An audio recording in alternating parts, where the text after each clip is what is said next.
Global Reboot was created as countries and economies emerged from the pandemic. But rather than rebuilding the same old systems and the same old problems, we called for a reboot. I'm your host, Ravi Agrawal, Foreign Policy's Editor-in-Chief. Here on Global Reboot, I sit with some of the smartest thinkers and doers around, and we push for solutions.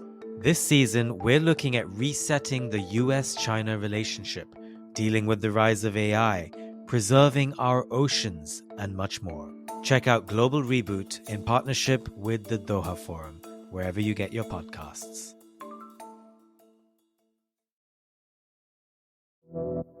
You're listening to One Decision, the podcast that looks at the choices made that shape our world. I'm your host, Julia Macfarlane. And I'm Richard Dearlove, former Chief of British Intelligence, otherwise known as MI6. And this week, Richard, we had a really fascinating and really timely conversation with a US official who sits on the Senate Foreign Relations Committee, a really powerful committee in Washington, Senator Chris Murphy. He is the junior Democratic senator for Connecticut. It's a really good time to be talking to Senator Murphy because what is happening at the moment in Washington is Congress is working out the details of this huge package that Biden has been pushing through, around $105 billion made up of aid for Ukraine, Israel, humanitarian assistance for both of those countries, as well as border security measures and funding for Taiwan. Now, there is a bit of a tit for tat going on between the Republicans and the Democrats. But what's interesting is that there is an internal row among the Democrats over whether that aid to Israel should have conditions on it. We have seen a growing number of officials calling for that aid to have conditions. Senator Bernie Sanders writing in an op-ed in the New York Times recently that the blank check approach must end. He said the US must make clear that while we are friends with Israel, there are conditions to that friendship, and we cannot be complicit in actions that violate international law and our own sense of decency.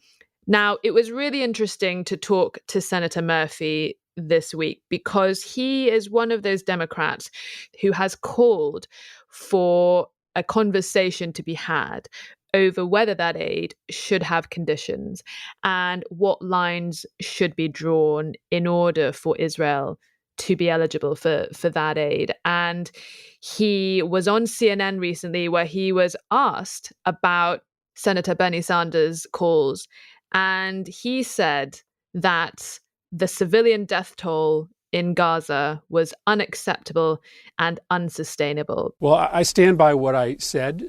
I do believe that the level of civilian harm inside Gaza has been unacceptable and is unsustainable. We regularly condition our aid to allies based upon compliance with U.S. law and international law. And so I think it's very consistent with the ways in which we have dispensed aid, especially during wartime. Yeah, well, I think he's skating on pretty thin ice. And I mean, bear in mind that the sort of Bernie Sanders New York Times view is, at least in American politics, maybe not so much if you judge it by European standards, a pretty left-wing position. And I think he's probably under pressure from the left wing of his own party by being a key member of the committee you mentioned, to take this stance. But it's really contrary to the stream, let's say, of American consciousness in its reaction to the issue in Gaza, which is much more open and libertarian. I mean, I'm sure that you've seen that a number of law firms and financial firms in New York put out a notice, I think informally, to Ivy League schools saying, anybody who was applying for jobs, who was taking a publicly supportive position of Hamas in the crisis, could forget about applying for a career in these organizations, which, shows the extent within, let's say, the US business world. Some senior executives taking a very, very tough line on this whole issue. The other thing I wanted to ask you, Richard, what is happening in the US right now? Because we are seeing a debate that we haven't for a while, which is growing criticism of the Israeli government and its policies, and criticism over efforts to stifle that debate. And I think when you mentioned how the senator was very careful in what he was saying, he is clearly trying to toe a line between the different constituent parts in his own party and the delicate balance that he is trying to toe the line on. Let's take a listen to that fascinating interview. Senator Chris Murphy, thank you so much for joining us on One Decision. It is great to have you on the podcast. It is a really good time to be speaking to you today. Something that is very timely that I want to start off by asking you is about this huge aid package that is making its way through Congress. Now, Speaker Johnson has said that it's going to be brought to the floor for a vote before the holidays, but there's only a limited number of working days in which that can happen. Your colleague Bernie Sanders, Senator Sanders, wrote an op-ed in the New York Times this month saying the blank check approach to Israel must end. He's arguing for conditions on aid to Israel, and particularly aid as part of this bill that's working its way through Congress. Now, you have publicly backed those calls to condition US aid to Israel. You've caused the death toll in Gaza unacceptable and unsustainable. You're now back to work after Thanksgiving. What can you tell us about the efforts to install conditions on that aid? Well, I haven't read Senator Sanders' op-ed, and I didn't back Senator Sanders' call for conditions. I don't actually know what conditions he's proposing.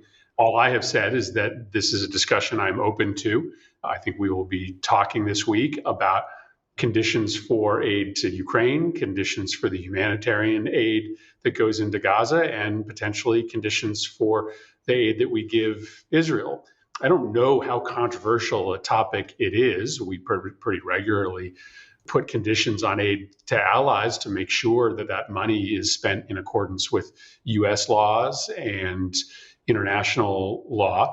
It's a conversation I think is important, and I think one that, will be the topic of a lot of discussion in the Senate. So I haven't endorsed any specific conditions. I don't know what Senator Sanders is discussing in terms of the conditions he wants. I just am, very candid about the fact that I think it's an important conversation to have. And I think that's what the president has said as well. The president has said that he's open to that too. You say you're open to conditions. What kind of conditions? Well, as I've said, we have regularly placed conditions upon aid to make sure that the usage of our dollars is conducted in accordance with U.S. law. There have been times where we have required it to be used in accordance with international law.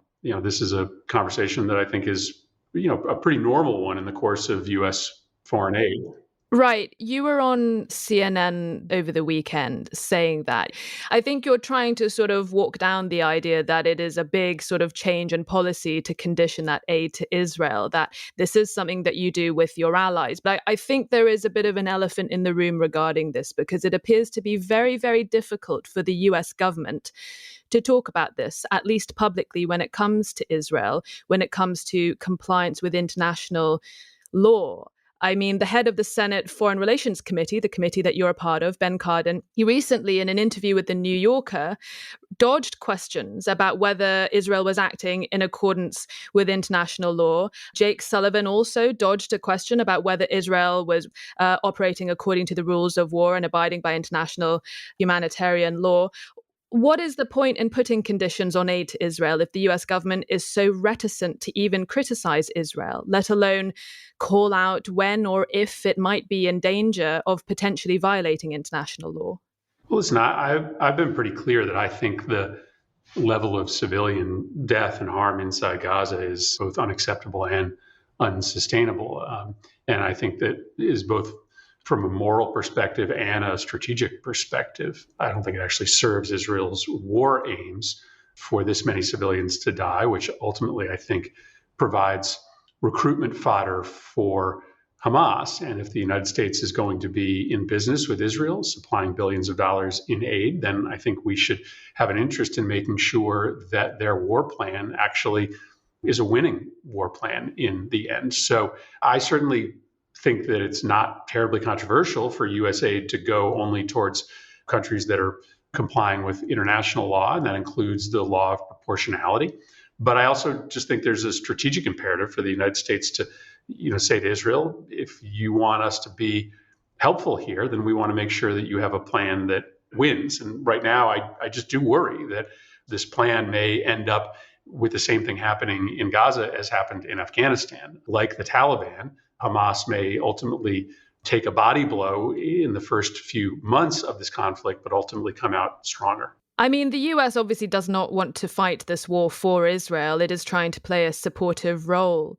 But what leverage does the US have over Israel when we see reports in the press that the Biden administration has tried to convince the Israelis not to do things like carry out a ground invasion of Gaza? We then saw that. Obviously, there's a lot that is happening behind the scenes. But given, as you say, you don't want Israel to go down the road like Afghanistan, you want Israel to carry out this operation in a way that is conducive to its security, which huge humanitarian death tolls is not a part of that.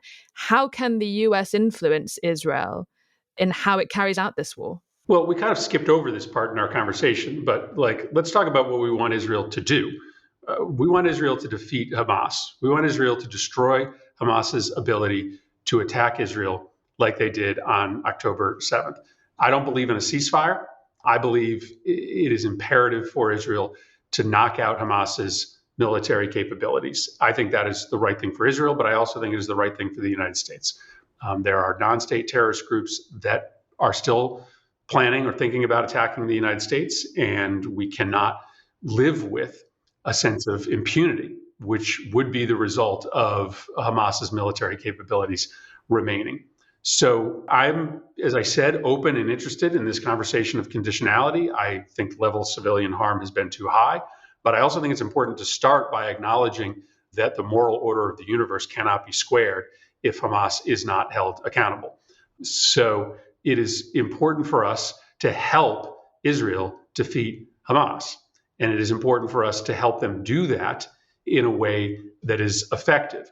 Obviously, we have all sorts of different kinds of leverage. It's no different than the leverage we have in any relationship with an ally. There is a level of financial support from the United States that is critical. There is also a level of moral authority that comes from being aligned with the United States in a conflict. And just like we would use that leverage to try to make sure any ally is engaged in a war plan that is effective and works, we would use that leverage with Israel. I mean, if you take the pause in the fighting and the extension now of the pause on the humanitarian grounds, it isn't part of the problem for Israel that by extending this negotiation, every day it's extended it, as it were, to an extent legitimizes Hamas.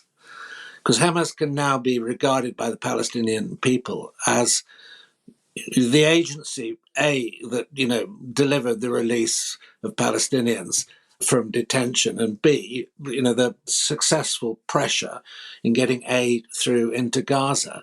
So in a way, the Israelis are sort of caught in a trap, partly of their own making, because the issue of the hostages is so potent politically in Israel. But I'm worried about that process of legitimization. Well, I don't know that it's of their own making. Hamas murdered 1,400 Israelis. Hamas abducted hundreds of Israelis and American citizens. No, I mean taking the decision to negotiate. Yes, I acknowledge that it is incredibly unsavory to negotiate with Hamas, but it is completely understandable that any society and civilization would want its people back and would prioritize getting those people back above and beyond the moral clarity that might come through a refusal to negotiate with an entity like Hamas that has carried out these atrocious attacks.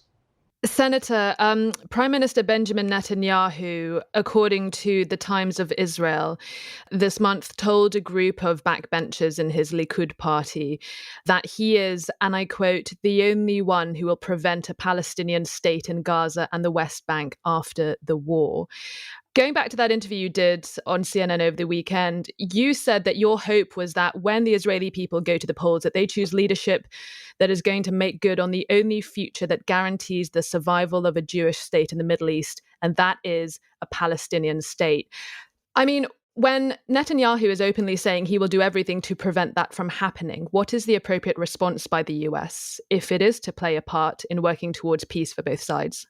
Well, I mean, this is ultimately a question for the Israeli people. The United States, cannot force the Israeli people to make a decision they don't want to make. And so I am expressing my opinion as a non-Israeli. I'm an American policymaker. I believe that it is in the best interest of the Middle East, of a Jewish state, and of the Palestinian people. But can you work with Netanyahu? Well, of course, it's a question for the Israeli people, but can you work with a partner in Benjamin Netanyahu when he says things like this? Well, I think Netanyahu has made it pretty clear over the long course of his leadership that he does not have an interest in helping to midwife into existence a Palestinian state. But I don't have a vote as to whether Benjamin Netanyahu is the prime minister of Israel. That's the decision for the Israeli people. Can you tell us what you've heard, if your committee has been briefed, anything that you can tell us about the American hostages who are still being held in Gaza? Do you know anything about their welfare or anything about if they may be out soon? We have been briefed on the hostages, but it's not anything that I can share publicly. Do you think there's a linkage between what's happening in Ukraine, what happened in Gaza, with Iran sitting in the middle? Do you think that there's an element of Russia wanting to distract the international community by setting up an alternative crisis, or do you think this is coincidental? Well, I think Russia would love nothing more than for the United States to be dragged into a conflict in the Middle East.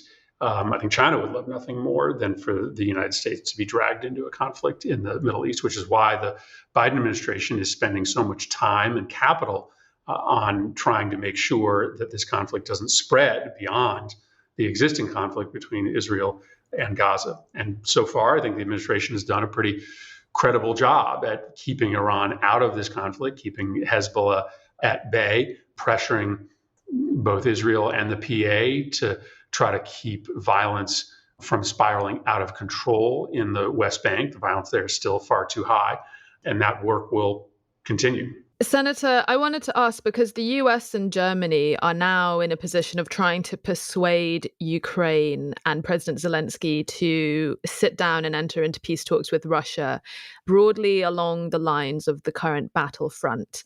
There is talk now about the West deliberately limiting arms supplies to Kyiv to try and make it clear to Zelensky that the conflict is now frozen because of the fact that the summer offensive failed to make any significant territorial gains. Can you talk to us about what the latest you know about the situation in Ukraine, whether you think now is the right time for both sides to sit down? And what does it mean that if there is a settlement on the current lines, that Russia has been able to invade another country and increase its territory through force, and what kind of precedent that might send? To be honest, I don't know that the state of affairs you just described is true. The United States' position right now is to get Ukraine enough weapons and economic and humanitarian support to be able to win this conflict.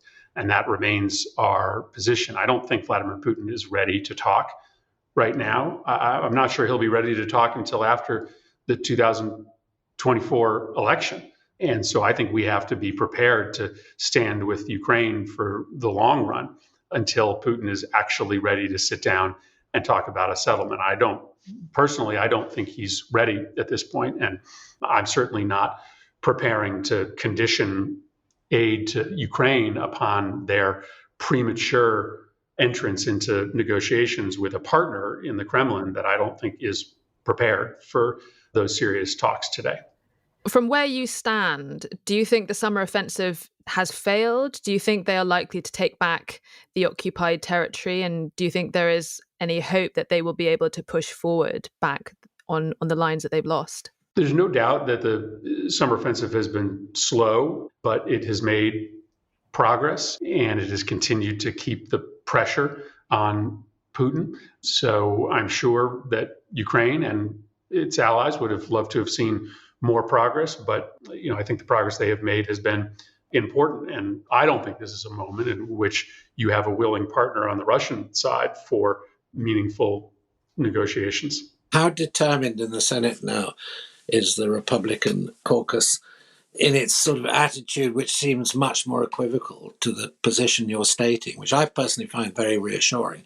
And I think Biden has done a pretty good job in supporting the Ukrainians and confirming that support since the crisis in Gaza exploded.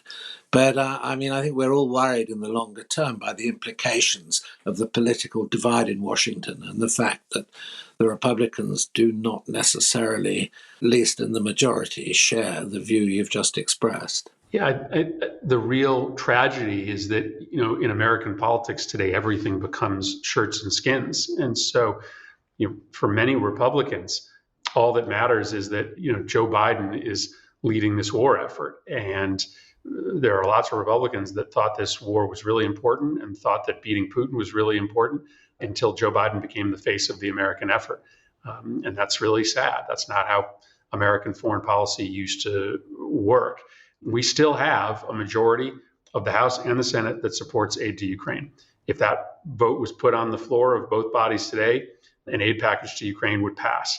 Unfortunately, in the Senate right now, Republicans have said they will not support Ukraine aid until we solve a different political challenge, which is the challenge at the border. And so a few of us are deep at work right now trying to come to some resolution on changes to U.S. border policy as a means of getting Republicans to support aid to Ukraine, aid that they support, but are saying that they will vote against despite their support unless a different and incredibly challenging and vexing political issue and immigration gets solved at the same time. I wish that they weren't putting that condition on their support for Ukraine aid, but that's where we are today, and we're trying to solve it. And how receptive are they to your talks on that and your efforts? Do you think this could be passed before Christmas? I can't tell. It has to pass before Christmas. Ukraine is running out of money. We don't have any time to waste. We've been negotiating hard every single day, and my hope is that we will have a vote in the Senate on Ukraine aid and Israel aid that will pass, and that will happen in the next few weeks. Global Reboot was created as countries and economies emerged from the pandemic. But rather than rebuilding the same old systems and the same old problems, we called for a reboot. I'm your host, Ravi Agrawal, Foreign Policy's Editor-in-Chief. Here on Global Reboot, I sit with some of the smartest thinkers and doers around, and we push for solutions. This season, we're looking at resetting the US-China relationship, dealing with the rise of AI, preserving our oceans, and much more. Check out Global Reboot in partnership with the Doha Forum, wherever you get your podcasts.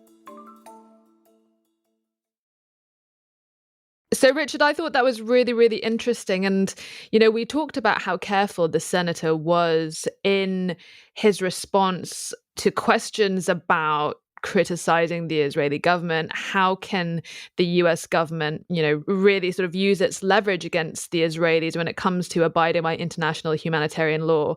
Richard, why is the US so careful when it comes to Israel, so hesitant to criticize the government? I mean, we compare this with the German government, who obviously bear a special responsibility to the state of Israel, and it is one that the government and the public are fully invested in. They obviously have that special responsibility because of their history, the history of the Nazis and what the Nazis did to the Jewish people. And yet, in Germany, we have seen protests against the bombardment of Gaza. We have seen, a rising number of the German public criticizing what is happening in Gaza. And yet, you have this sort of terror in the US government that they really have to handle Israel so carefully. Why is that? It can't all just be because there are powerful lobbies like AIPAC operating in Washington. Well, I think if one drew a distinction between Germany and the United States, I would say that in Germany it's seen as a moral issue, which is understandable.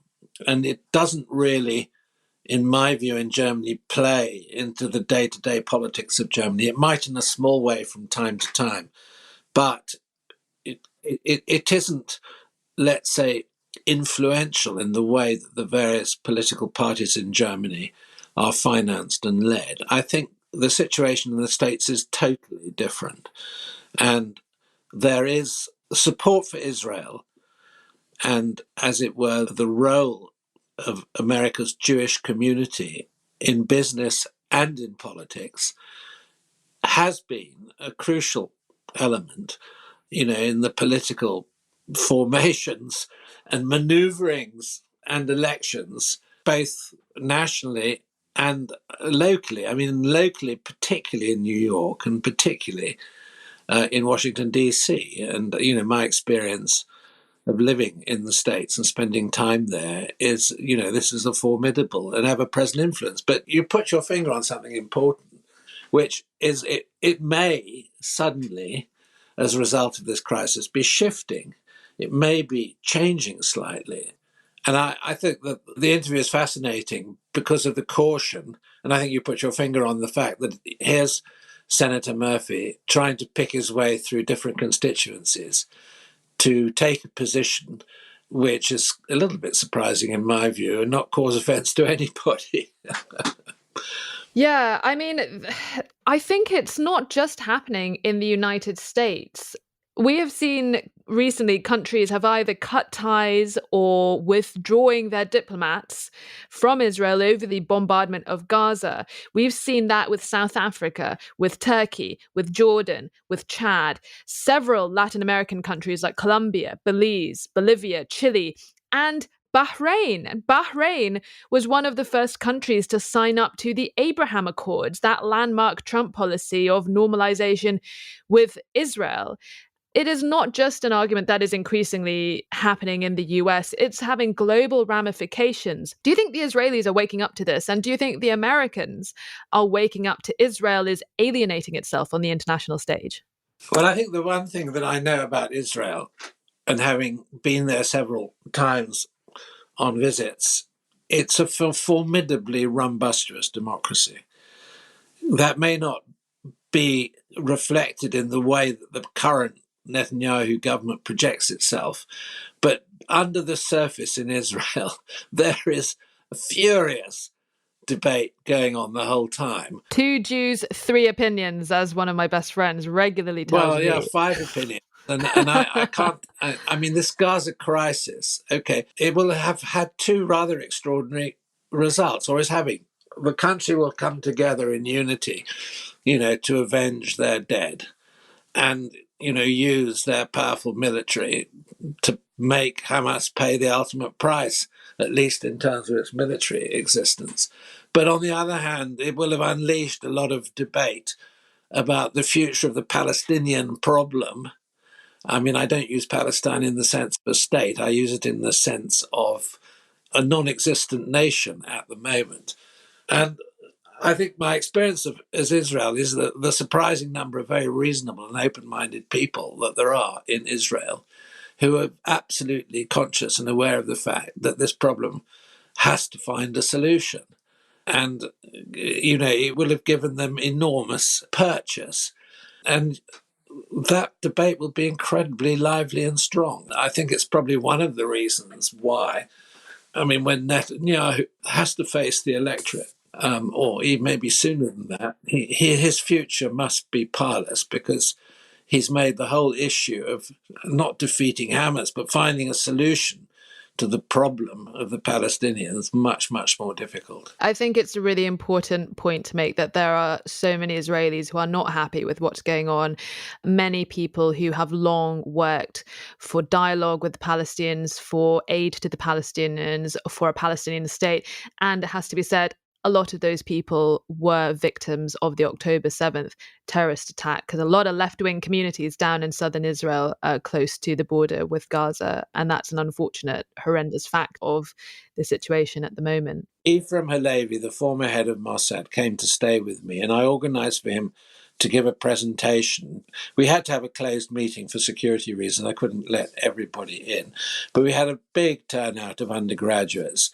And a lot of them came I think in a rather aggressive fashion, thinking, wow, this is the head of Mossad, we're going to attack him. He totally disarmed his audience by his reasonableness, his understanding of the problem, his passion for Israel to find a solution. So even people that have been in such responsible and in a way hiddenly but powerful positions, there's a whole group of Israelis out there who are determined that over time a solution should be found. Well, of course, not much progress has been made, but that doesn't mean that they aren't there. Well, we now also know that the heads of intelligence and the military chiefs in Israel wrote letters to Netanyahu warning him of the possibility of an attack before October 7th happened, and he did nothing. The other thing I want to ask you is, why haven't we had your Mossad pal on the podcast yet? And did you sweep for bugs before you had him to stay?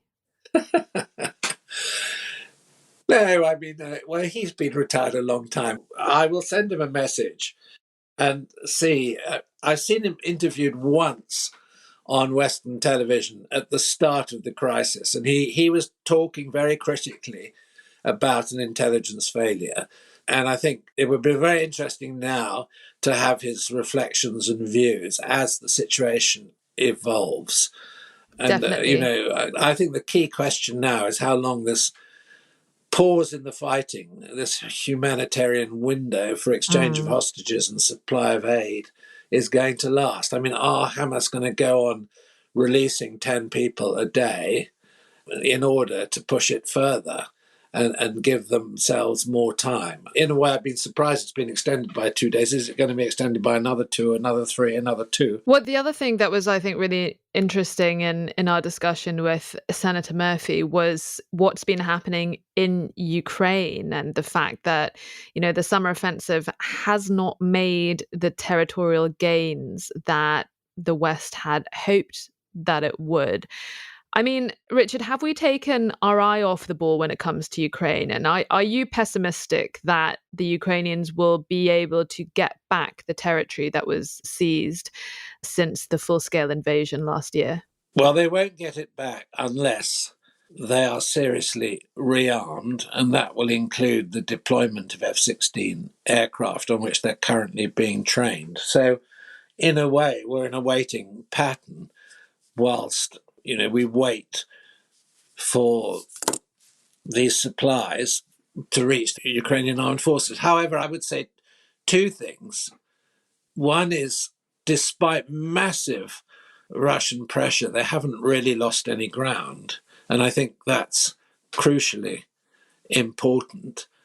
There have been successes on the southern end of the battlefront, and there are significant Ukrainian forces on the eastern side of the Dnieper River now in the sort of general area of Kherson, and that is an important bridgehead.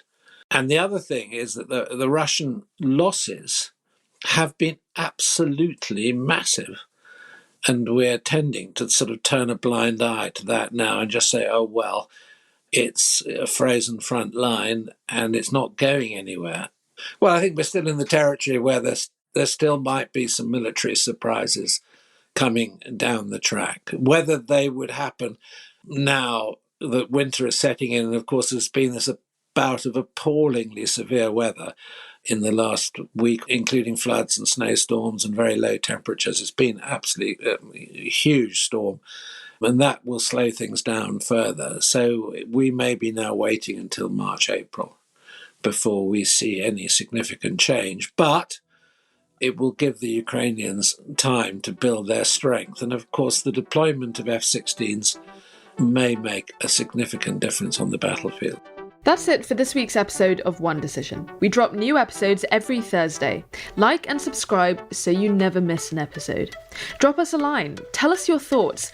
What decisions have impacted you and where you live? You can write to us. Our email is onedecision@onedecisionpodcast.com. From me and the team, thank you for listening and see you next time.